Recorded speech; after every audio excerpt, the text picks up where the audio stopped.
ओम शांति। आज 16 दिसंबर 2021 के साकार मधुर महावाक्य। ज्ञान के सागर विश्व रचयिता शिव बाप हम बच्चों से कहते हैं, मीठे बच्चे, तुम अभी 21 जन्मों के लिए विश्व के मालिक बनते हो। अभी तुम्हारे पर बृहस्पति की दशा है।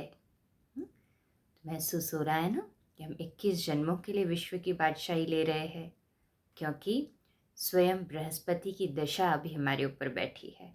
चढ़ाइए नशा। कहें हाँ जी बाबा। आज का प्रश्न है, सच्चे सेवाधारी बच्चों की बुद्धि में कौन सी बात सदैव याद रहती है? बाबा उत्तर देते हैं, धन दिए धन ना खूटे। वह सदैव दान करते ही रहते हैं। उनकी बुद्धि में रहता है कि हम अपना ही कल्याण करते हैं। बाप भी साक्षी होकर देखते हैं कि कौन कौन अपनी जीवन ऊंच बनाते हैं और कौन पास होंगे। ज्ञान में मैनर्स भी बहुत अच्छे चाहिए। कभी छोटी छोटी बात में फंक नहीं होना चाहिए। कोई भी बात आए, छोटी क्या बड़ी भी बात आए, तो भी मन डिस्टर्ब ना हो। है ना सभी की ऐसी अभी स्थिति आंतरिक। कहें हाँ जी बाबा। आज का गीत ही है, तुम ही हो माता पिता तुम ही हो। सर्व संबंध जोड़े हैं ना उनके साथ में। ओम शांति। गुड मॉर्निंग बच्चों को। आज है गुरुवार। तुम बच्चों के लिए यह बृहस्पति डे व बृहस्पतिवार है उत्तम। सप्ताह में सबसे उत्तम दिन यह है। वृक्षपति का नाम गाया हुआ है। बृहस्पति की दशा बैठी हुई है। वृक्षपति बाबा फिर से हमको अपना बेहद सुख का वर्षा दे रहे हैं। बेहद का संन्यास भी करवाते हैं। निवृत्ति मार्ग वालों को तो हद का संन्यास होता है। सबका अलग अलग भाव होता है ना। देखो, निवृत्ति मार्ग, प्रवृत्ति मार्ग वाले घर गृहस्थ में रहने वाले, निवृत्ति मार्ग वाले सब कुछ छोड़ दिया तो उनका हद का संन्यास, तो वो हद के सन्यासी हुए ना। तो बाप कहते हैं आगे चलकर तो बहुत सुनेंगे। पतित पावन बाप जो गाइड और लिबरेटर है, वह कहते हैं, मैं आया हूँ सबको मुक्ति धाम में वापस ले चलने के लिए। भक्ति मार्ग में मुक्ति के लिए ही पुरुषार्थ करते हैं ना। भक्ति में कितना समय रहना पड़ता है। जो भक्ति के बाद भक्ति का फल मिले, यह तुम्हारे सिवाय कोई नहीं जानते। तुम बच्चे जानते हो कि पूरे 2500 वर्ष लगते हैं। भक्ति का फल मिलने में कितना समय लगा हमें? 2500 वर्ष। की है ना सभी ने भक्ति? हाथ ऊपर करे। यह ड्रामा में नोंद है। यह बना बनाया खेल है। हर एक अपना अपना पार्ट बजाते रहते हैं। तुम भी कल्प कल्प यही पार्ट बजाते हो। कितनी खुशी की बात है ना। हमारे ऊपर बृहस्पति की दशा बैठी हुई है। हम 21 जन्मों के लिए स्वर्ग के मालिक बनते हैं। अब हमारी चढ़ती कला है। नर्क मुर्दाबाद, स्वर्ग जिंदाबाद होता है। सुख दुख का खेल भी तुम बच्चों के लिए है। बाप कहते हैं यह आदि सनातन देवी देवता धर्म बहुत सुख देने वाला है। वह है ही नई दुनिया। वहाँ खानियाँ भी नहीं होंगी। जो कुछ वहाँ पैदाइश होती है, सब कुछ नया होगा। पुरानी चीज़ हो जाने पर वह सत अर्थात सार नहीं रहता है। वो 100% जो प्योरिटी होती है वो पुरानी चीज़ में तो नहीं होगा ना। तब दुनिया में कोई भी सार नहीं है। उठ गया है हमारे मन का लंगर इस दुनिया से। जिनका उठ गया है हाथ ऊपर करें। अच्छा, बाप को कहते हैं सर्वशक्तिमान। तो क्या शक्ति दिखलाते हैं? वह तो तुम बच्चे ही जानते हो। पतित पावन सदगति दाता लिबरेटर बाप आकर तुमको इतनी शक्ति देते हैं। अनेक धर्मों का विनाश कराए एक धर्म एक राज्य की स्थापना करना, क्या यह शक्ति का काम नहीं है? यह ऊंच कार्य तुम बच्चों द्वारा करवाते हैं। तुमको कितनी शक्ति मिलेगी? जो कि तुम्हारे सब पाप कट जाएंगे और तुम पुण्य आत्मा बन जाएंगे। जितनी जो मेहनत करेगा उतना ऊंच पद पाएगा। फिर भी स्वर्ग के लायक तो बन ही जाएंगे ना। पहले न्यू वर्ल्ड थी, अब है ओल्ड वर्ल्ड। यह भी समझते नहीं हैं, बिल्कुल ब्लाइंड फेथ है। तुम बच्चे जानते हो, पहले हम बुद्धिहीन थे, गाया भी हुआ है, अंधे की औलाद अंधे। सब भगवान को ढूंढते ही रहते हैं, ठोकरें खाते रहते हैं, मिलता कुछ भी नहीं है। बहुत मेहनत करते हैं, कोई तो बेचारे प्राण भी त्याग देते हैं। देवताओं को राजी करने के लिए बलि भी चढ़ाते हैं, उनको फिर महाप्रसाद समझते हैं। अब गौ हत्या के लिए अनाउंस करते हैं, समझते हैं गौ माता है, दूध देती है। ऐसे तो बकरियां भी दूध देती है, उनकी रक्षा क्यों नहीं करते? तो कहते हैं कृष्ण का गौ के साथ प्यार था। अब ऐसी बात नहीं है। बाप समझाते हैं, तुम तो सतयुग के प्रिंस प्रिंसेस थे, फिर 84 जन्म लेकर आए तमोप्रधान बने हैं। अब फिर पुरुषार्थ कर सतोप्रधान प्रिंस प्रिंसेस बनना है। यह है ही डबल ताजधारी प्रिंस प्रिंसेस बनने की पाठशाला। सभी कौन सी पाठशाला में बैठे हैं? डबल ताजधारी प्रिंस प्रिंसेस बनने की पाठशाला में बैठे हैं ना सभी। ऐसी पाठशाला में कहे हाँ जी बाबा। भल गीता पाठशालाएं तो बहुत है, परंतु वहाँ यह नहीं सुनाते हैं कि तुम स्वर्ग के प्रिंस प्रिंसेस कृष्ण जैसे बनेंगे। ये तो यूनिक पढ़ाई है ना यहाँ की। ऐसे कोई गीता पाठी बताते हैं क्या? यहाँ तो बाप बतलाते हैं। यह इम्तिहान है ही प्रिंस प्रिंसेस बनने का। उनमें भी बहुत नंबर है। 16,108 की माला गाई जाती है, सिर्फ 108 थोड़ी होंगे। अभी तो अनगिनत मनुष्य है, वह कम तो होने ही हैं। तुम कोई कोई बातें अखबार में भी डाल सकते हो। यह जो गौ हत्या के लिए भूख हड़ताल आदि कर रहे हैं, यह कल्प पहले भी किया था। Nothing new. इस समय परमात्मा इस समय परमात्मा हमारी पुकार को सुनकर आते हैं ना।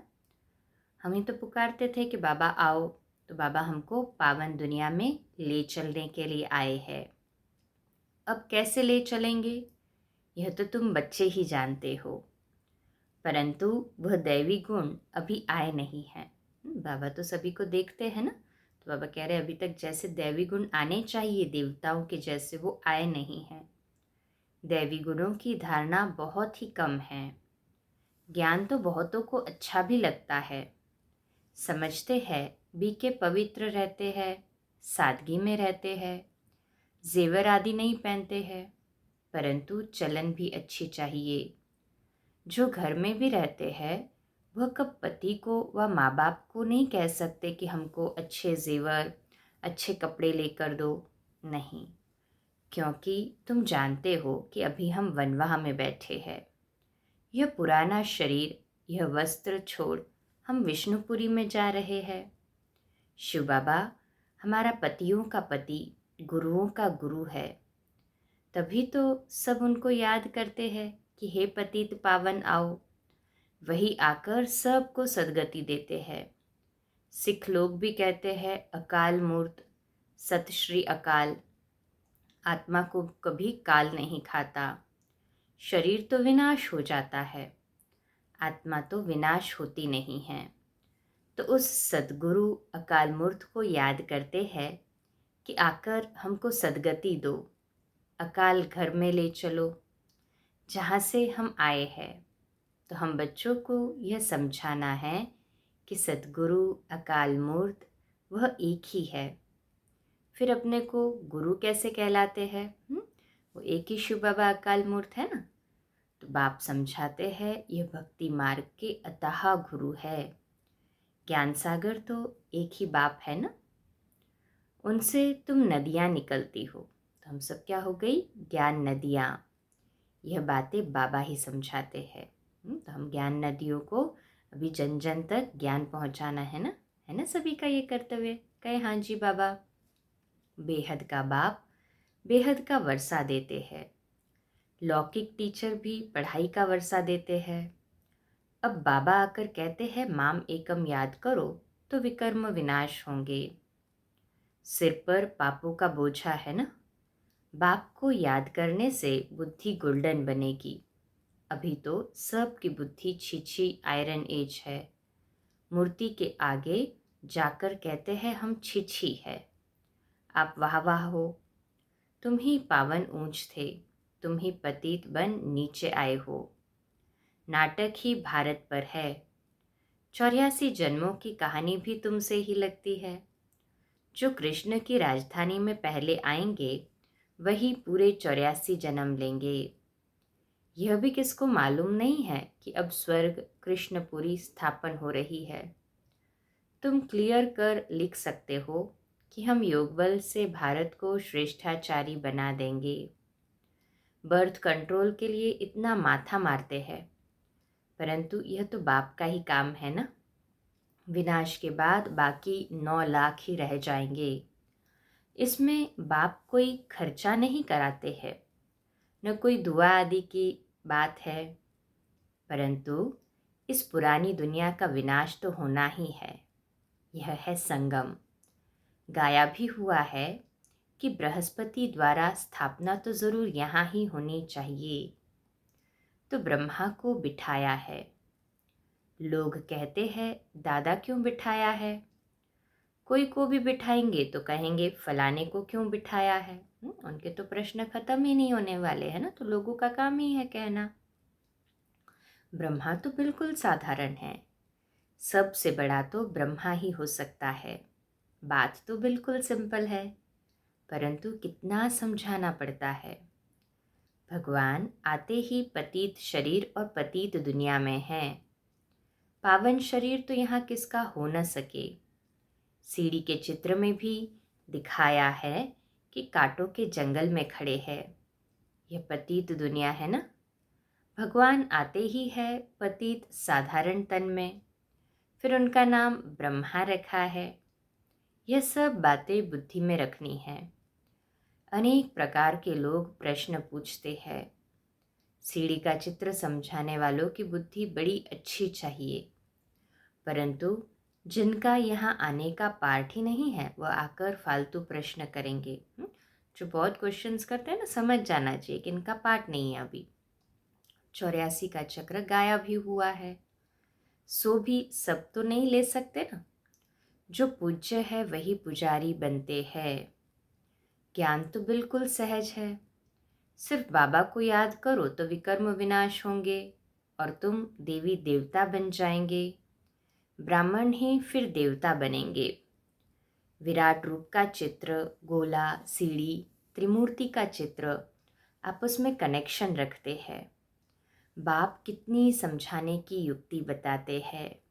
कोई तो धारणा करते हैं, कोई तो एक कान से सुन दूसरे से निकाल भी देते हैं। तुम बच्चों की बुद्धि में है कि हमारी किंगडम स्थापन हो रही है। तुम हो अब संगम युग पर। संगम का ही गायन है कि आत्मा परमात्मा अलग रहे बहुकाल। हम ही पहले सतयुग में आते हैं, बाकी सब शांति धाम में होते हैं। पहले वही आएंगे जो कल्प पहले आए होंगे, जो अच्छी रीति पढ़ेंगे। जो अच्छी रीति नहीं पढ़ेंगे वह पिछाड़ी में आएंगे। सब हिसाब किताब है। यह बातें सर्विसेबल बच्चों की बुद्धि में बैठेगी। गाया भी हुआ है ना, धन दिए धन ना खूटे। दान नहीं करते तो गोया पढ़ते नहीं। बाप देखते हैं कौन भारत के रूहानी सेवाधारी है, जैसे कि वह अपना ही कल्याण करते हैं। बाप पढ़ाई भी पढ़ाते हैं, साक्षी होकर देखते भी है कि कौन कौन अपना ऊंच जीवन बनाते हैं और कौन पास होंगे। तुम भी देखते हो कि सबसे ऊंच सर्विसेबल कौन है। प्रदर्शनी में भी उन बच्चों को ही बुलाते हैं जो अच्छे सर्विसेबल होंगे, अच्छा समझाते हैं। बाबा कहते हैं प्रदर्शनी में भी ऐसे बच्चों को याद करते हैं, बुलाते हैं। कोई तो ऐसे ही चले जाते हैं, जाकर देखे, अनुभव करे। इस ज्ञान में मैनर्स भी अच्छे चाहिए, फंक भी नहीं होना चाहिए। अगर कोई कुछ समझाए, करेक्शन कराए तो डिस्टर्ब नहीं होना चाहिए, मायूस नहीं हो जाना चाहिए, फीलिंग में नहीं आना है। एक छुई की बूटी होती है, हाथ लगाने से मुरझा जाती है। कि हाँ, उसको हाथ लगाएंगे ना, टच मी नॉट बोलते उसको, मिमोजा प्लांट। तो उसको हाथ लगाया तो मुरझा जाएगी। कितनी वंडरफुल बूटी है। दूसरी है संजीवनी बूटी, जो पहाड़ों पर होती है। वास्तव में बाबा आकर तुमको संजीवनी बूटी देते हैं कि मन मना भव। बाकी शास्त्रों में तो क्या क्या लिख दिया है। तुम ही नंबरवार पुरुषार्थ अनुसार महावीर महावीरनिया हो। तुम भी माया पर विजय पाते हो। तुम हो इनकॉग्निटो वॉरियर्स। बड़े से बड़ी हिंसा है काम कटारी चलाना। दूसरा नंबर है क्रोध करना, कड़वा बोलना, यह भी हिंसा है। बच्चों को तो सदैव खुशी का पारा रहना चाहिए। चढ़ रहा है सभी को खुशी का पारा? जिनको खुशी का पारा चढ़ रहा है हाथों पर करे। जितना ही अंदर सिमरते रहेंगे ना कि बाबा स्वयं विश्व का निर्माता भगवान हमें पढ़ा रहा है, जिसे हम इतने जन्मों से खोज रहे थे, वो हमें स्वयं प्रत्यक्ष में ज्ञान दे रहा है, तो देखो खुशी कितनी रहेगी। जो बच्चे सर्विस में तत्पर है, उनमें भी माताओं का नाम आगे है। तुम हो शिव शक्ति सेना। माताएं बेचारी भोली होती है, परंतु भावना इतनी होती है बाबा के लिए कि बाबा उनके प्यार में बंध जाता है। बांधेली माताओं का तो इतना प्यार होता है बाबा के साथ में कि याद में आंखों में से आंसू निकल आते हैं। तो बाबा भी उनके प्यार का रिटर्न तो देगा ना, कितना मल्टीप्लाई करके देता है। तो बाबा कहते हैं गवर्नर ने भी कहा कि माताएं जो कार्य कर रही है ये बहुत अच्छा है, परंतु यहाँ तो यह दोनों के लिए गायन है। हाँ, माताओं की मेजॉरिटी है। यह थोड़े ही कि प्रजापिता ब्रह्मा द्वारा सिर्फ कुमारियाँ ही हुई, नहीं ना, कुमार भी तो है ना। जब दोनों ज्ञान लेवे तब तो प्रवृत्ति ठीक चले। जिसके घर में बच्ची होती है तो समझते हैं लक्ष्मी आई, जहाँ बच्ची नहीं होती तो समझते हैं यह घर निभागा है। देखो, लक्ष्मी की पूजा करते हैं। स्त्री को घर का श्रृंगार माना जाता है। लक्ष्मी तो है, उनके साथ नारायण भी होगा। आजकल देखो माताओं का बहुत रिगार्ड रखते हैं। पहले के ज़माने के कंपैरिजन में देखे तो काफ़ी सिनेरियो चेंज हो चुका है ना। माताओं को भी अभी काफ़ी सम्मान देते हैं। सबसे जास्ती रिगार्ड तो बाप ही आकर रखते हैं। और ये शुरुआत किसने किया माताओं का रिगार्ड रखने का? बाबा ने ही किया ना। तो सबसे जास्ती रिगार्ड माताओं का कौन रखते हैं? बाबा। पहले लक्ष्मी फिर नारायण। सतयुग में भी देखो लक्ष्मी नारायण कहते हैं, सीता राम कहते हैं, त्रेता युग में भी। तो बाबा ने ही तो ये जो सिनेरियो है वो स्टार्ट किया माताओं को रिगार्ड देने का। आजकल मिस्टर और मिसेस अक्षर निकाल श्री नाम रख दिया है। यह है माया की मत। श्री या श्रेष्ठ, श्रेष्ठ एक शिव बाबा ही है ना, और कोई खंड में श्री अक्षर नहीं है।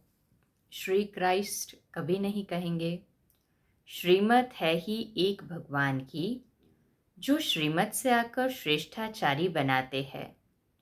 तुम बच्चों को तो बहुत पुरुषार्थ करना चाहिए, परंतु कोई देह अभिमान में आकर अपना पद भ्रष्ट कर देते हैं।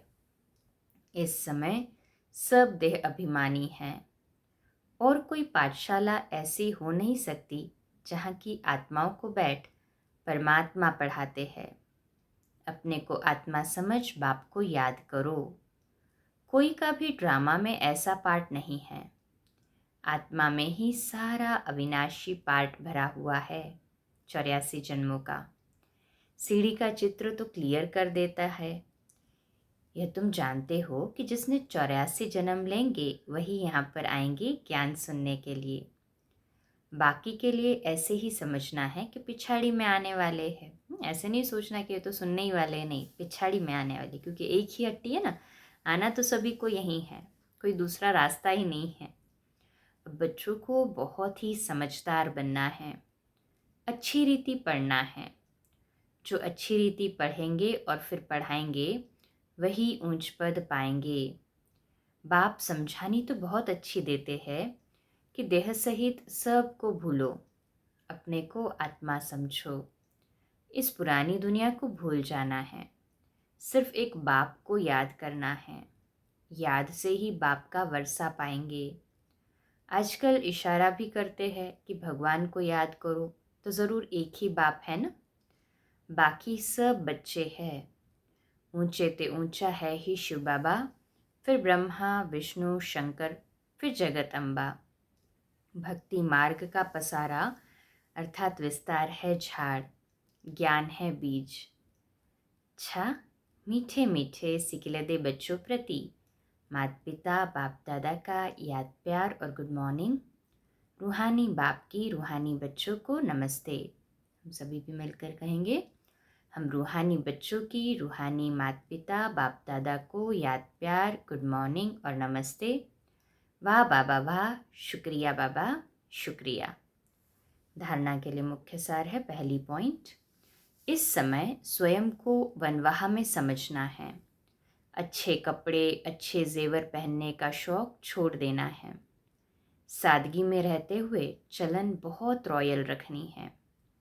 छुई मुई, हाँ दूसरा पॉइंट है, छुई मुई कभी नहीं बनना है। मुख से कड़वे बोल नहीं बोलने हैं। संजीवनी बूटी से माया जीत बनना है ना सभी माया जीत? कहे हाँ जी बाबा। आज का मीठा वरदान है, साकार बाप समान अपने हर कर्म को यादगार बनाने वाले आधार मूर्त और उद्धार मूर्त भव। विश्लेषण है, जैसे साकार बाप ने अपना हर कर्म यादगार बनाया, ऐसे आप सभी का हर कर्म यादगार तब बनेगा जब स्वयं को आधार मूर्त और उद्धार मूर्त समझकर चलेंगे। जो अपने को विश्व परिवर्तन के आधार मूर्त समझते हो, उनका हर कर्म ऊंचा होता है और वृत्ति दृष्टि में जब सर्व के कल्याण की भावना रहेगी तो हर कर्म श्रेष्ठ हो जाता है। ऐसे श्रेष्ठ कर्म ही यादगार बनते हैं। इसका स्लोगन है, सत्यता की शक्ति को धारण करने के लिए सहनशील बनो। मैंने कहा सत्यता की शक्ति धारण करनी है ना, तो ऐसे नहीं तुरंत रिएक्ट कर दे, सहनशील बन जाए। समय पर स्वयं ही सब कुछ प्रत्यक्ष हो जाएगा। हमें जिद्द और सिद्ध करने की ज़रूरत नहीं है, क्रोधित होने की आवश्यकता नहीं है। तो सत्यता की शक्ति को धारण करने के लिए हमें सहनशील बनता जाना है। बन गए ना सभी सहनशील?